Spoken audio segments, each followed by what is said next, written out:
บายดีทุกคนเนาะสบายดีตอนเช้าๆเนาะจากแบงคอกก็คือมื้อนี้กาจะพาทุกคนนั้นไปสถานที่ที่หนึ่งเนาะทุกคนที่กำลังเป็นแลนด์มาร์คแห่งใหม่ในกรุงเทพเนาะก็คือกาจะพาทุกคนไปเบิ่งว่าเป็นจังไดเนาะตามที่เห็นรีวิวเห็นคลิปทุกคนอยากบอกว่าสุดยอดหลายตอนนี้ก็ย่างออกมาฮอดครึ่งทางแล้วเป็นแบบสวนลอยผ้านะทุกคนประมาณนี้คันสำหรับใครที่เคยเห็นเนาะทุกคนกะว่าออกไปอาจจะเดาออกได้เนาะแต่ว่าใครที่บ่เคยไปก็อาจจะคิดบ่ออกเนาะทุกคนบรรยากาศยามเช้าทุกคน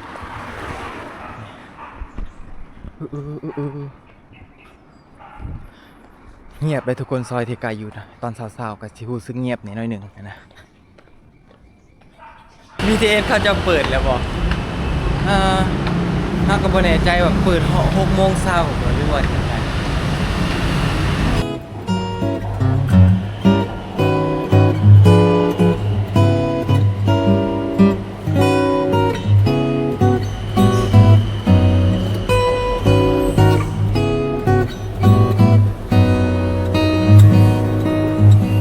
ทุกคน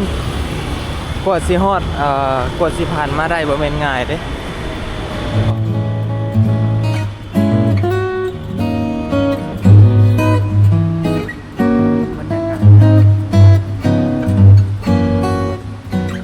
ทุกคนรู้ว่าคอยพาทุกคนมาถึงบ่ แต่ว่าทั้งในมันงามแฮงได้นี่ก็คือเขาบอกว่ามันเป็นแลนด์มาร์คแห่งใหม่ความภาคภูมิใจของคนไทยโอ้ Amazing แต่ว่าคอยสิขึ้นทางไหนล่ะบัดทีนี้ฮะว่าทุกคน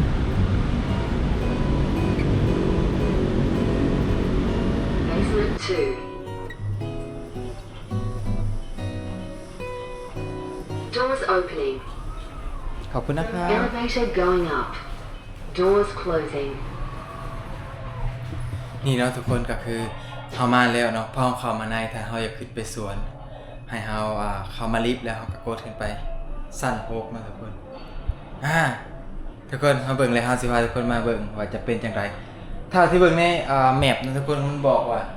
เพื่อมันเปิด 10 โมงแต่ที่ได้เนาะมันเปิดแล้วแต่โดนเลยได้3 4ทุกคนก็ไปกดลิฟต์ Floor 6. 10ว้าวมาลุ้นน้ำกัน Doors opening. Opening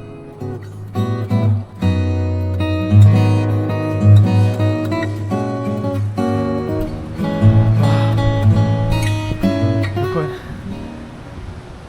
พอเอาขึ้นมาบรรยากาศมันดีหลายมันดีแห้งๆทุกคนนี่กายจะพาทุกคนมารีวิวมาเบิ่งสวน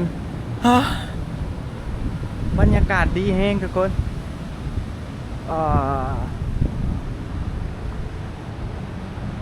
นี่มันจะเห็นวิวสูงตื่นไปทุกคนมันจะเห็นวิวผังสวนลุมพินีเนี่ยนะ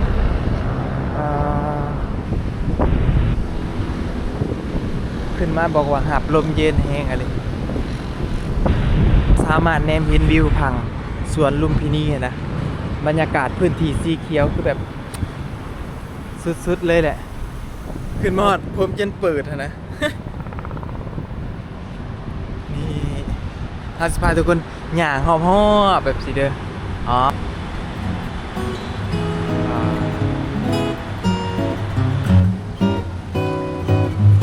ทุกคนตอนนี้การจะพาทุกคนลงมาเลาะทางหลุมเนาะพาทุกคนมาเบิกทางหลุมมันจะมีชั้นสุดอยู่ทางขึ้นอีกเลย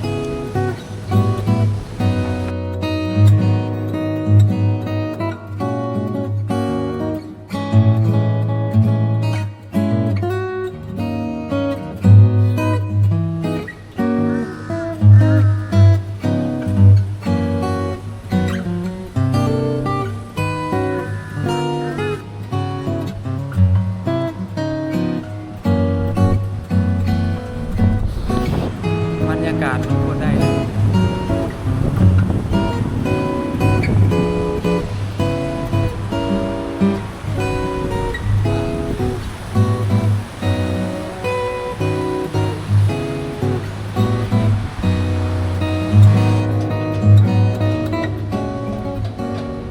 และในตอนนี้เนาะเราก็ได้ขึ้นมาฮอดจุดที่ว่า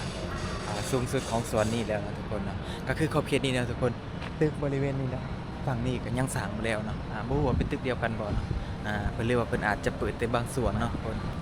ไฟที่มากรุงเทพทุกคนต้องแวะมาทุกคนบรรยากาศคือแบบมันดีอะนะทุกคนรู้ไหมลมพัดมานะพออย่างออกมาปุ๊บนะทุกคนฮอดเทิงแล้วรู้สึกแบบว่าผ่อนคลายขึ้นมาทันทีนะทุกคนรู้สึกว่าปลดปล่อยไปทุกๆอย่างนั่นแหละว่ามันรู้สึกดีนะบรรยากาศดีนะทุกคนเดี๋ยวเราจะพาทุกคนเลาะไปทางหลวงนี้เนาะเป็นส่วนเปิดใหม่นะทุกคนเพิ่งเปิดได้ประมาณ3 เดือนนี่บ่เราก็บ่แน่ใจเนาะเพราะว่าช่วงนั้นเรายังอยู่ลาวอยู่ตอนที่เราเห็นก็จะฮิตๆกันเรายังอยู่ลาวจะมีแบบว่าดนตรีแบบว่าสบายหูนะทุกคน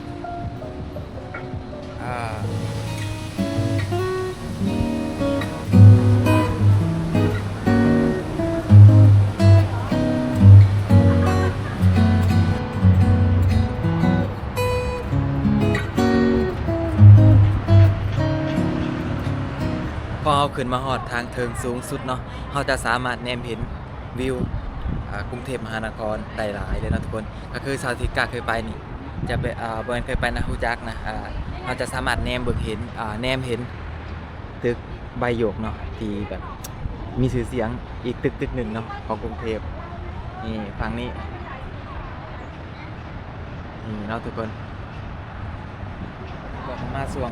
7 โมง 8 โมงบรรยากาศก็ดีเนาะทุกคนมาออกกำลังกายนี่คือสุดยอดหลายถ้าเอามาตอนแรง5 โมงก็คือวิวดีเนาะแต่ถ้ามาตอนเที่ยงจะบอกคนแนะนำเนาะตอนเที่ยงมันจะอากาศน่าจะร้อนเลยก็แบบบ่เหมาะเนาะปานใดเขาต้องมาตอนแรงตอนเย็นพอลงมาทางหลุมเนาะจะมีห้านคอฟฟี่เนาะนั่งดื่มกาแฟอย่างโน่นนี่นั่นเนาะ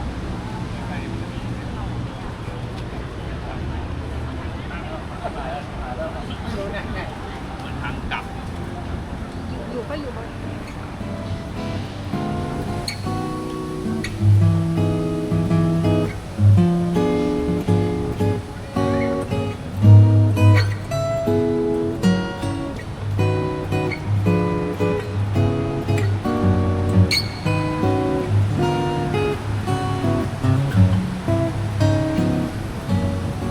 ขึ้นมาอีกคันหนึ่งเนาะจะเป็นแบบลักษณะเขาจะเห็นออกแบบดีไซน์ออกมาคือแบบคือกระโจมมาทุกคนคักเลยนี่เนาะและกระทั่งเทิงเนาะจะมีบ่อนให้เราหนังลิดเนาะทุกคนบอดีน่าย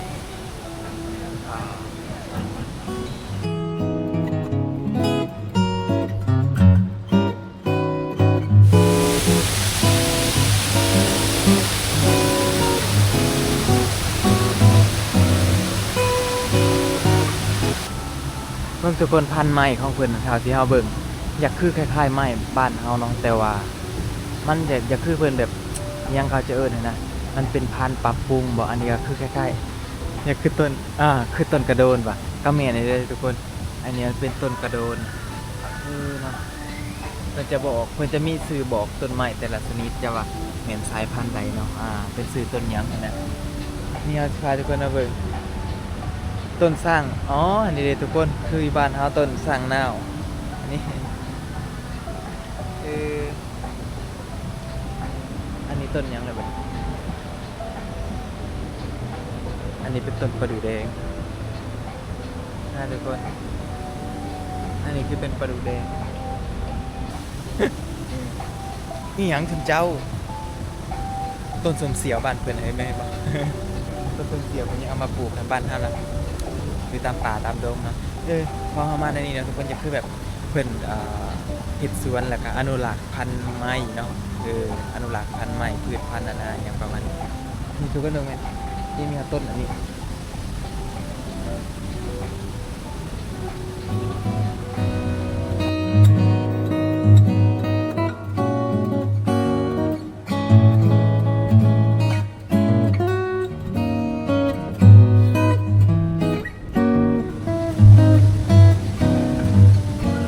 ลงมาฮอดซันหลุมสุดแล้วทุกคนคือถ้าเราให้ในส่วนกันบ่ใหญ่ปานใดเนาะทุกคนพอดีเห็นเฮายางลิ้นเนาะมาผ่อนคลายแต่ถามว่า อยากออกกำลังกายแบบว่าหนักๆนี่นะทุกคนแนะนำเลยลงไปเล่นสวนลุมเลยอ๋อเด็กทุกคนพอลงมาฮอดลุมสุดจะมีบ่อนให้เด็กน้อยลิ้นเนาะเด็กๆน้อยๆแบบนี้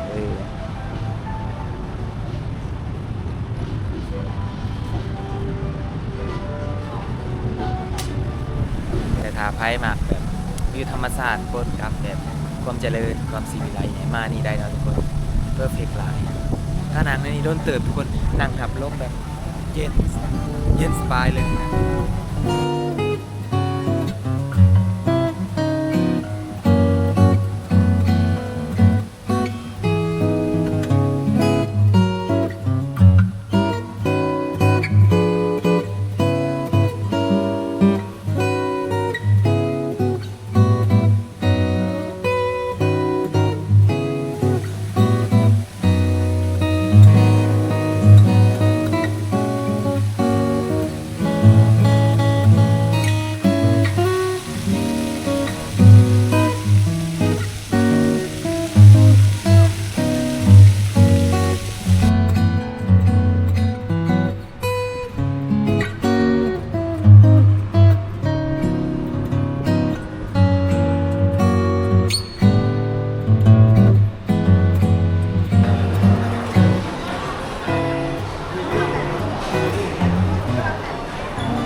ทุกคน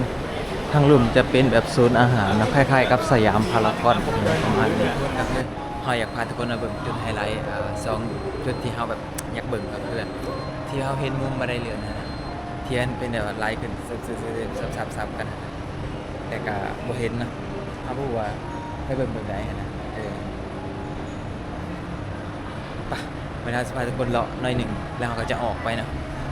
เพราะว่าเราสิไปอาจจะไปตลาดนำของบางหลวงต่อ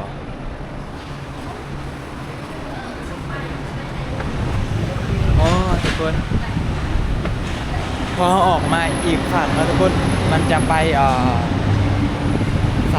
BTS สาราแดงนะครับ MRT นะทุกคน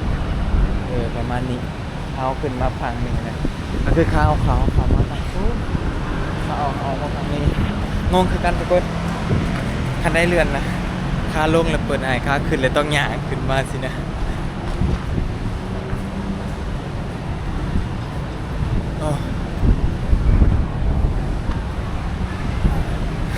เอาย่างลงแค่นี้แหละมื้อเช้านี้นะเว้ยทุกคนเลย